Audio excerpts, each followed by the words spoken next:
Sir, napanood ko yung yung interview niyo kanina. Actually, marami na lumabas sa social media na mga kritiko, mga bashers.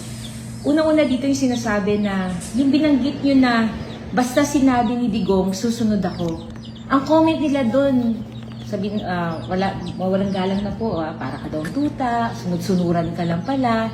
So, anong comment mo dito, Sen? Historically, kailangan maging maliwanag tayo. Sa kasaysayan ng inang bayang Pilipinas, importante ang loyalty, yung mapagkakatiwalaan ka. At yan ang masasabi nating naging sumpa ng politika sa Pilipinas. Sapagkat walang ginagawa sa politika ng Pilipinas kundi kagahatan ng kagahatan. Mag-umpisa pa yan kay Lapu-Lapu, saka kay Raja Umabon. Magkasama yan, pero nagkagatan, kinagat ni Raja Umabon si Lapu-Lapu. Hanggang kay Andres Bonifacio, hanggang kay Emilio Aguinaldo, lahat walang loyalty. Pagdating doon sa usapin ng nangangarap ka na at gusto mo nang sagasaan yung amo mo, naging stigma na ho yan ng politika natin. Nawalan na po ng tinatawag na loyalty. Yung pong sinabi ko, ibig pong sabihin nun ay loyal ka. Kung paano naging loyal si Emilio Jacinto kay Andres Bonifacio, at kung paano naging loyal ang mga katulad nila, masasabi po natin, hindi naman po maipagkakaila na sa ating kasaysayan. Masakit na lang dahil itong mga loyal na to, sila yung laging nasasakripisyo.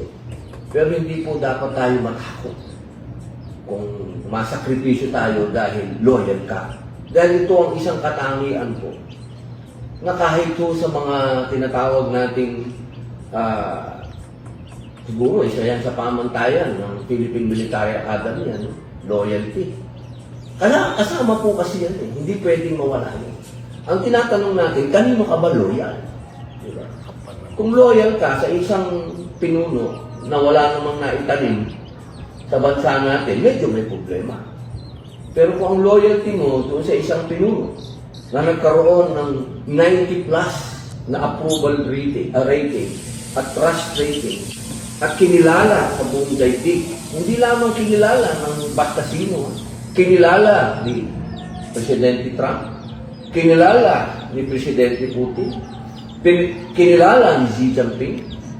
Ito po yung mga leader na nakasama ni Pangulong Rodrigo Roa Duterte sa mga international magazine, sa mga international news.